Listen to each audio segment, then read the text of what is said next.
Hello दोस्तों, तीसरे video में हमने हड़प्पा सभ्यता का अध्ययन किया है। अब ये चौथे वीडियो में वैदिक काल के बारे में अध्ययन करेंगे। वैदिक काल की वैदिक सभ्यता। इस वैदिक काल की जानकारी हमें वैदिक वेदों से प्राप्त होती है। वैदिक सभ्यता को दो भागों में पढ़ेंगे। ऋग वैदिक काल जो 1500-1000 ईसा पूर्व तक है तथा उत्तर वैदिक काल 1000 से 600 ईसा पूर्व तक है। सर्वप्रथम पंजाब व अफगानिस्तान में आकर बसे। मैक्स मूलर ने आर्यों का मूल स्थान मध्य एशिया बताया है और इनके द्वारा निर्मित सभ्यता वैदिक सभ्यता यानी आर्यों द्वारा जो सभ्यता निर्मित हुई, ये आकर पहले पंजाब में बसे, पंजाब और अफगानिस्तान में बस गए और इनके द्वारा जो सभ्यता उत्पन्न हुई उसे वैदिक सभ्यता नाम दिया गया। वैदिक संस्कृति ग्रामीण सभ्यता थी, जबकि हड़प्पा सभ्यता में हम बताए हैं कि वो ग्रामीण न होकर नगरीय सभ्यता थी, लेकिन वैदिक सभ्यता पूर्णतः ग्रामीण सभ्यता थी। आर्यों की प्रशासनिक इकाई 5 भागों में विभाजित थी, जिसमें कुल, ग्राम, विष, जन तथा राष्ट्र में बटी थी। ग्राम का मुखिया ग्रामणी कहलाता था, विष का प्रधान विषपति कहलाता था तथा जन के शासक को राजन कहा जाता था। कुलों के मिलने से ग्राम बनता था तथा ग्रामों के मिलने से विष बनता था और विषों के मिलने से जन का निर्माण होता था और जन के शासक को राजन कहा जाता था। सूत, रथकार तथा कम्मादी नामक अधिकारी को रत्नी कहा जाता था। ग्रामणी, विषपति तथा राजन भी रत्नी अधिकारी थे।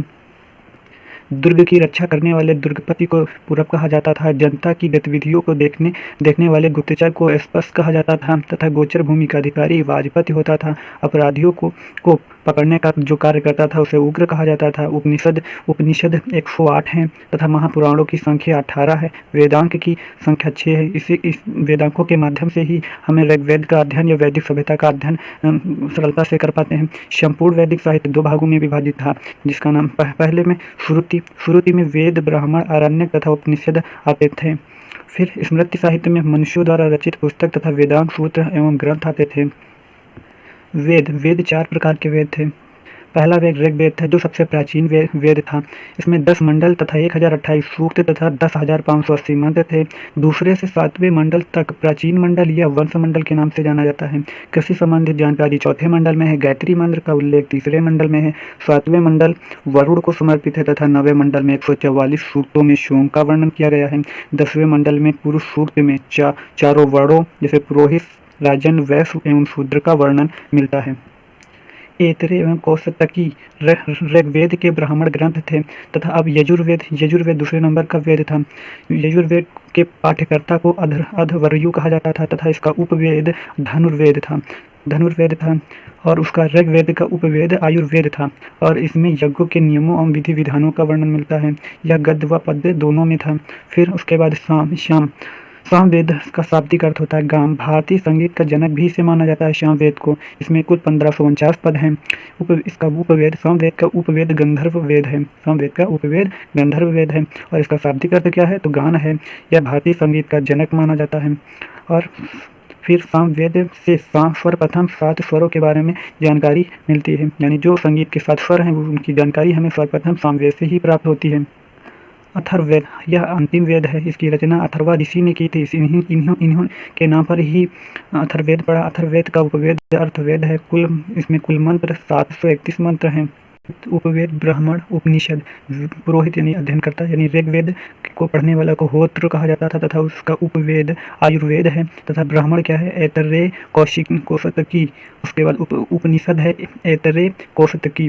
फिर सामवेद के पढ़ने वाले कर्ता को कहा जाता था उद्गाथा और इसका उपवेद है गंधर्व वेद। ब्राह्मण है जैमिनीय तांडेय और उपनिषद है जैमिनीय।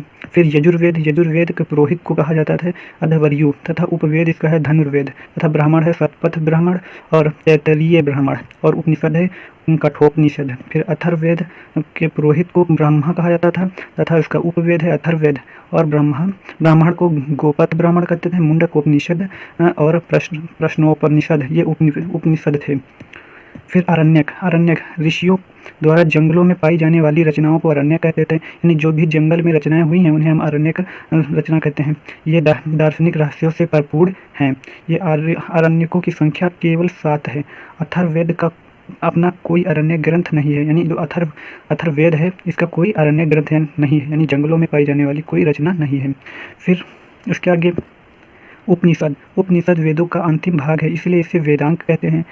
इसे वेदांग इसलिए कहते हैं क्योंकि यह वेदों का अंतिम भाग है। उपनिषद की कुल संख्या 108 है।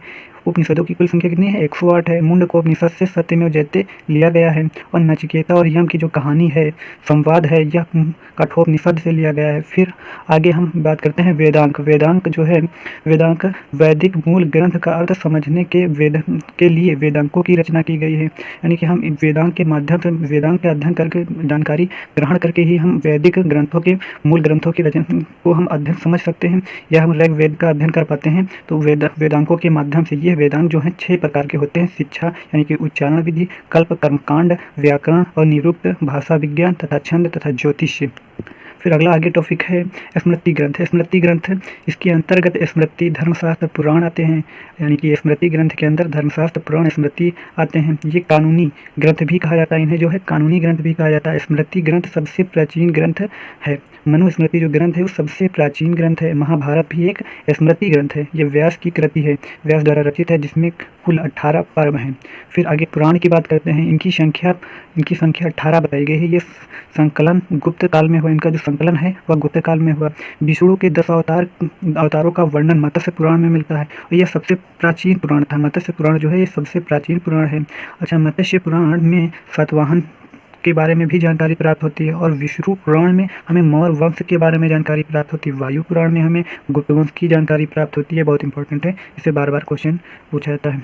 तो मत्स्य पुराण में सातवाहन वंश की जानकारी प्राप्त होती है, यह सबसे पुराना प्राचीन पुराण है। विष्णु पुराण में मौर्य वंश से संबंधित जानकारी प्राप्त होती है। वायु पुराण में गुप्त वंश से संबंधित जानकारी प्राप्त होती है। पुराण कितने होते हैं? तो ये 18 होते हैं। इनका संकलन गुप्त काल में हुआ है। विष्णु के 10 अवतार का वर्णन जो है मत्स्य पुराण में होता है।